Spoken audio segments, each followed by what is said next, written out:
Muy buenos días amigos de Perú 21 TV, mi nombre es Mayra Calderón y en estos momentos vamos a tocar un tema muy interesante. Estamos hablando de la creación de un colectivo que se crea, valga la redundancia, a raíz de los resultados de la primera vuelta y se llama Colectivo Ciudadano por la Democracia.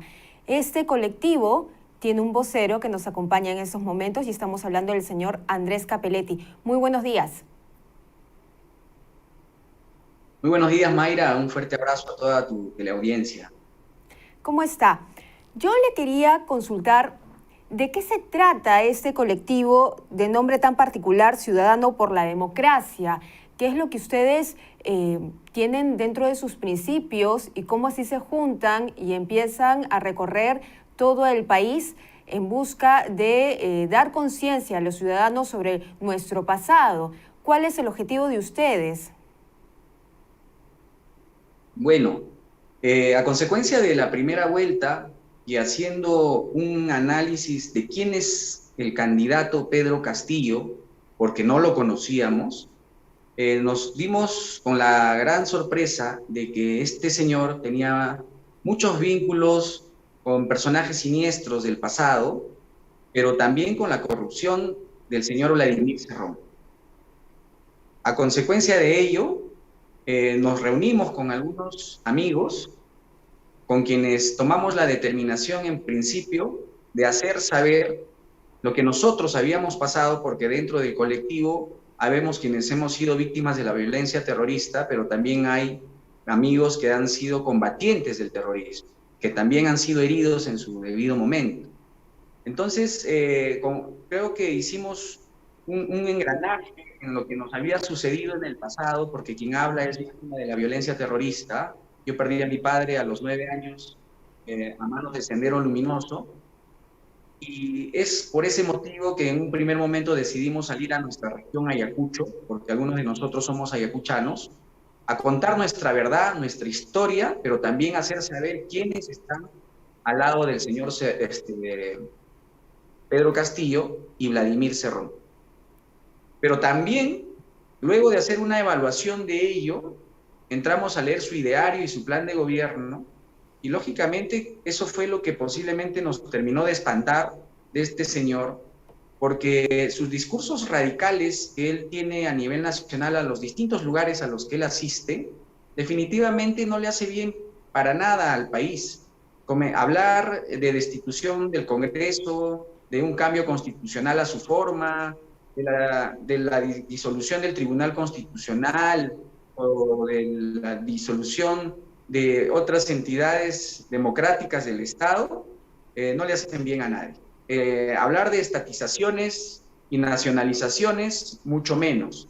Y peor aún, que este señor se llene la boca en decir de que va a cerrar las fronteras, eliminar los tratados del libre comercio, para nada va a llevarnos a un país que queremos que sea desarrollado, ¿no? Entonces, el planteamiento que nos hemos planteado, valga la redundancia, con el colectivo, es salir al sur del Perú, porque en el camino se ha ido dando esa oportunidad, y decirle a la población que nosotros, ciudadanos, que también somos pueblo, estamos en desacuerdo con este señor y que tenemos dos caminos. O luchamos por la democracia y la libertad que tenemos al día de hoy, o vamos por un comunismo que son las historias que ya conocemos en Venezuela, en Cuba, en Argentina. Lo que está sucediendo es catastrófico realmente, en Bolivia, y yo considero que para el Perú, junto con el colectivo, no estamos de acuerdo con esa posición del señor Pedro Castillo, no estamos de acuerdo con una posición comunista en el país, y es por ese motivo que nosotros estamos caminando región por región, a hacerle saber a la gente quién es Pedro Castillo, quién es Vladimir Cerrón, qué quieren para el país y qué es lo que nosotros no podemos permitir. Señor Capelletti, yo quiero preguntarle cuántas personas integran este colectivo y si tienen alguna afiliación política, porque si bien la causa es legítima, porque ustedes son víctimas del terrorismo, muchas otras personas podrían decir, ay, este colectivo de repente tiene alguna alianza con algún partido o alguna ideología. Yo quiero que usted de alguna forma pueda deslindar lo que le estoy diciendo. Claro que sí, con mucho gusto. Somos 9 personas. El financiamiento del colectivo es propio. Somos nosotros mismos que estamos corriendo con todos los gastos, pero también hemos encontrado en el camino amigos que nos están apoyando. Por ejemplo, el día de hoy estamos en Arequipa, en el hotel de un amigo de la infancia, ayacuchano, que ha venido a radicar a Arequipa hace muchos años y es quien nos ha acogido, por ejemplo, ¿no? Y por otro lado, somos un equipo multidisciplinario, todos somos de distintas tendencias políticas y quien habla también tiene una posición política marcada desde hace muchísimo tiempo. Mi padre fue un luchador por la democracia, fue aprista y ese aprismo lo hemos inculcado nosotros desde muy niños y con orgullo llevo yo mi estampa ideológica y mis principios, pero el fin del colectivo es justamente aglomerar y juntar a distintas personalidades de la sociedad civil organizada, a los demás partidos políticos que todavía tienen ese temor de salir a afrontar cara a cara con el adversario, porque nosotros creemos que el comunismo no solamente es un adversario, sino es un enemigo, a quienes tenemos que combatir con propuestas, con lo que está estableciendo cada uno de los candidatos y con lo que el Perú realmente necesita. El Perú necesita crecimiento económico, necesita puestos de trabajo, necesita alianzas estratégicas a nivel internacional, no cerrar las fronteras y dinamizar y mejorar, obviamente, el proceso democrático que recién tenemos 21 años continuos en este proceso y no se puede truncar. Señor Cappelletti, yo le quería consultar sobre si usted conoce a los congresistas virtualmente electos de Perú Libre. Muchos de ellos provienen de Ayacucho, estamos hablando, y uno de ellos es Germán Tacuri Valdivia. ¿Conoce sus antecedentes? ¿Conoce de repente el pasado de estas personas en Ayacucho? ¿Qué se sabe? ¿Qué se conoce de estas personas virtualmente elegidas en el Congreso? Bueno, Ayacucho tiene la posibilidad de poner a 3 congresistas y este partido justamente ha metido a 3 de ellos. De los 3, del único que he escuchado justamente es de este profesor Tacuri. Lo único que sé es que es maestro o sindicalista del SUTEP, pero no se sabe más. Estos candidatos al Congreso, y como pasa siempre en el sur del Perú y es recurrente, los candidatos que van por los partidos de izquierda, normalmente nadie los conoce en la ciudad, hacen un trabajo de campo millonario, y también esto ha pasado, por ejemplo, con los 2 congresistas actualmente vigentes, representantes de Ayacucho, que han entrado por el partido de Antauro Humala.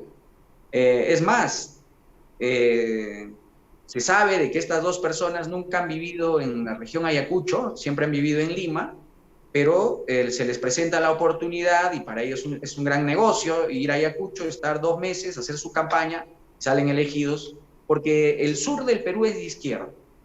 Y mira lo anecdótico del tema. Todos los gobiernos regionales y la gran mayoría de gobiernos municipales provinciales son de partidos de izquierda que están asociados o ligados de manera directa a Perú Libre. Muchos de ellos son de ese partido actualmente. Y la gran mayoría están denunciados por corrupción. Muchos exgobernadores que sintonizan con este principio ideológico están en la cárcel y muchos de ellos actualmente devuelven más del 50% del presupuesto que tienen al Estado. Y cuando ellos salen a dar su discurso radical, haciendo vivas por la lucha de los pueblos, que los pueblos es momento que el pueblo tenga que tomar el poder, los mismos discursos que Abimael Guzmán y Sendero Luminoso establecían, pero la diferencia es que ellos mataban al pueblo. Bueno, ahora lo hacen igual, pero lo que no dicen es que los recursos económicos del Estado son distribuidos en su gran mayoría a los gobiernos regionales que administran ellos. Y eso lo hemos visto, por ejemplo, en Junín.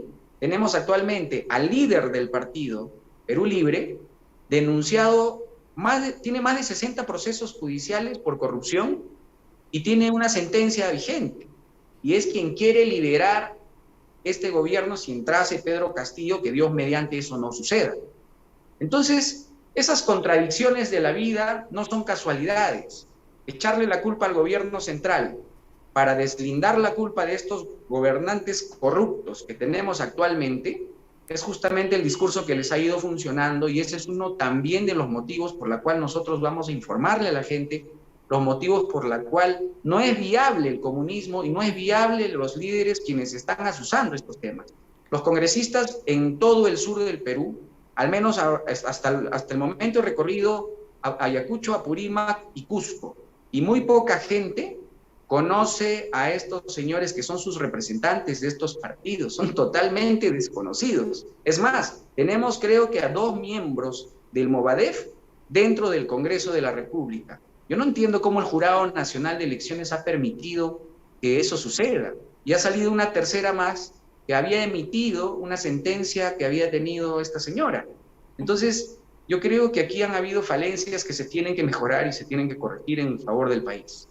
¿Usted cree que de repente dentro del Partido del Perú Libre se haya adoptado el mecanismo de colocar congresistas en Ayacucho? Porque usted mismo me lo está diciendo, nadie los conoce, no se sabe sus antecedentes, no se sabe de dónde salieron. ¿Hayan utilizado este mecanismo que utilizó de repente Antauro Humala para colocar a estas personas en Ayacucho 2 o 3 meses viviendo y luego salen elegidas?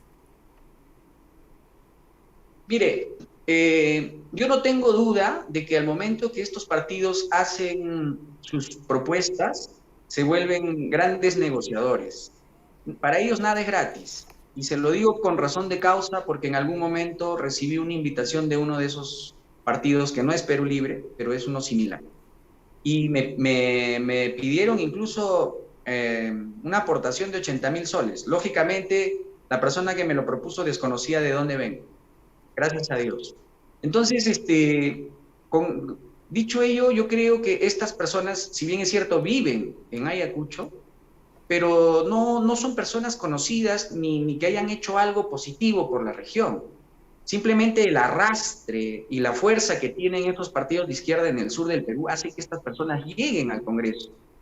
Por ejemplo, este profesor Tacuri, al cual usted hace mención, si usted va a la región de Ayacucho no va a encontrar una pinta o un volante. No hacen una campaña, porque la campaña global, millonaria, que no sabemos de dónde salen los recursos, son para Pedro Castillo. Y ese arrastre absoluto es lo que hace que estos candidatos entren. Y le digo por qué. Fíjese usted, el señor Pedro Castillo en Ayacucho ha sacado más de 123,000 votos. Y su congresista número 1, que se llama Alex, no recuerdo el apellido, ha sacado apenas 19,000.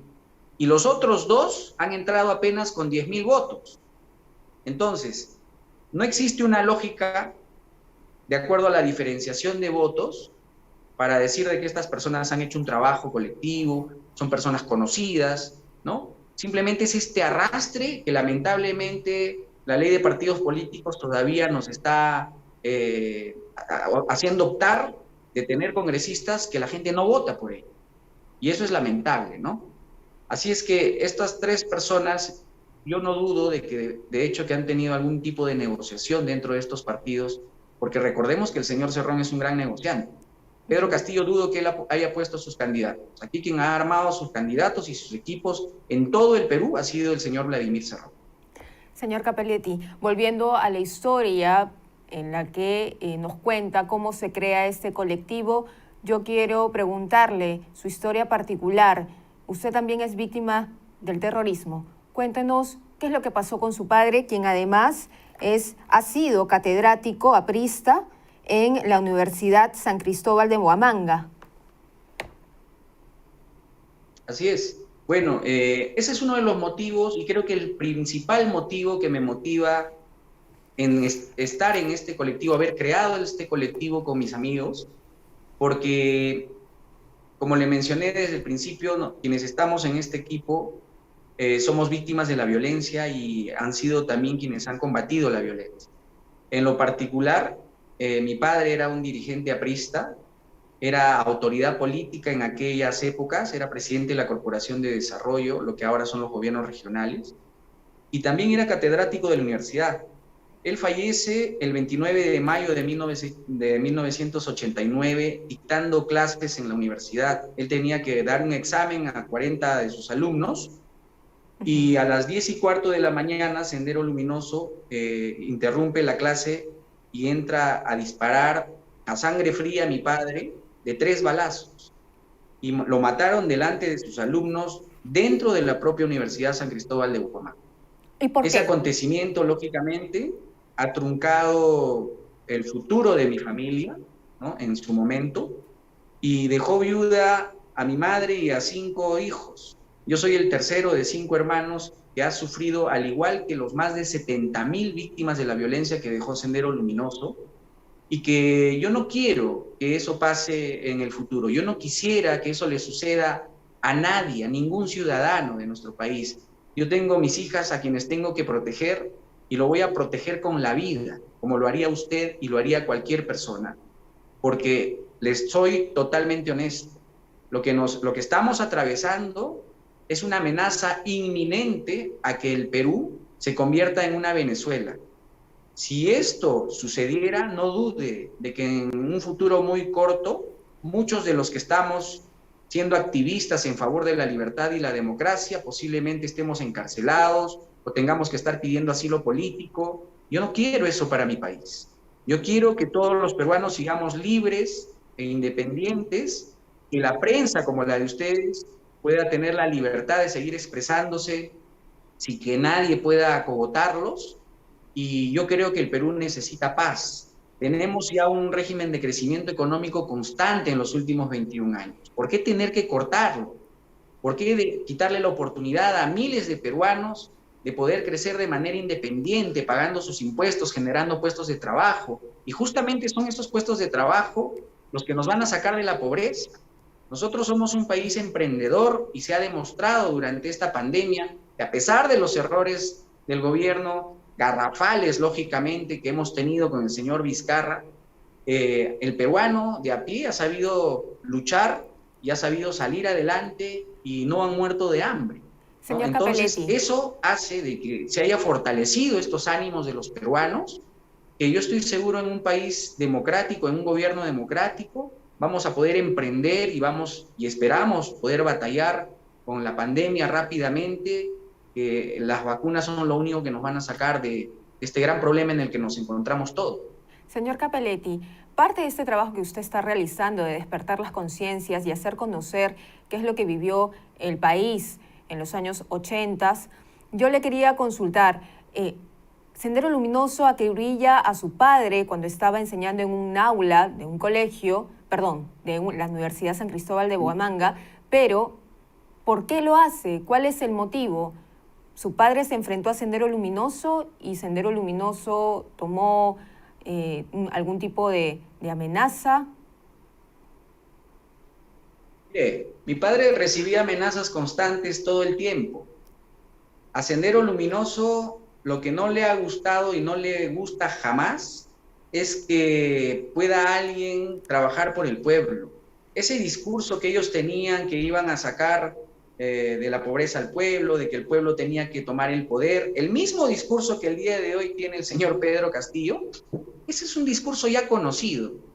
Mi padre nunca les tuvo miedo, las amenazas eran constantes, ametrallaban la puerta de la casa, en alguna ocasión dinamitaron la puerta de la casa. Nosotros íbamos al colegio en la maletera de los carros, con seguridad permanente. Estudiábamos con vela porque a partir de las 6 de la tarde se iba la luz en todo Ayacucho. Los dinamitazos y las balaceras de todas las noches eran constantes y así hemos crecido. No hemos tenido la oportunidad como los miles de jóvenes el día de hoy que disfrutan del internet, de las tablets, de los celulares. No. Entonces, para que eso no vuelva a pasar, es que nosotros estamos saliendo a esta batalla, a esta lucha. Sendero Luminoso mata a mi padre porque era un hombre que defendió la democracia de nuestro país, como lo estamos haciendo el día de hoy millones de peruanos. Él defendió la patria con su vida, y para mí mi padre es un héroe de la patria. Así como él, miles de peruanos, pero también 1,400 apristas murieron y dieron su vida por su patria siendo autoridades. Sendero Luminoso mataba a todo lo que le incomodaba y no le importaba si era autoridad o era el pueblo. Y vemos las matanzas de Soras, de Callara y miles de matanzas que han hecho estos señores. Yo he tenido la oportunidad de haber leído la historia de un niño que fue raptado a los 12 años en la provincia de La Mar, y este niño fue obligado a matar a sus tíos para que Sendero Luminoso no mate a su madre. ¿Y por qué mataron a sus tíos? Porque sus tíos eran dueños de la única tienda que vendía cocinas a querosene en ese pueblito, y supuestamente eran los ricos del pueblo. Y Sendero Luminoso decía de que esa riqueza que ellos tenían que compartirlo con el pueblo. O sea, el mismo discurso de Pedro Castillo lo hacían ellos. Y este niño fue involucrado a Sendero Luminoso y estuvo entre los senderistas por más de 9 años. En una redada, él se dispara en el pie con la única finalidad de que lo puedan atrapar y pueda salir de Sendero Luminoso, y él cuenta en su historia que ha tenido que asesinar a más de 300 personas inocentes. Y lo que yo les estoy contando, ustedes lo pueden encontrar en los relatos de la Comisión de la Verdad, porque este señor el día de hoy purga condena de cadena perpetua y está en la cárcel. Muchas gracias, señor Cappelletti. Y él ha sido un niño raptado, al igual que seguramente muchos, y Sendero Luminoso no respetaba a nadie, Mayra. Sí, eso es una historia que los peruanos no deben olvidar, tantos sucesos que ocurrieron en los años 80. Muchísimas gracias, señor Cappelletti, por su testimonio, por contarnos la lucha que está realizando el colectivo Ciudadano por la Democracia. Muchísimas gracias a usted, un fuerte abrazo desde Arequipa. Gracias, señor Cappelletti. Bien, con esta información entonces ya tenemos también información en internet, en el Facebook del colectivo Ciudadano por la Democracia, que está recorriendo Arequipa, Ayacucho, varias regiones del país con este mensaje. No se olviden de visitar también nuestras plataformas digitales, Facebook, Instagram y Perú 21 TV. Adelante.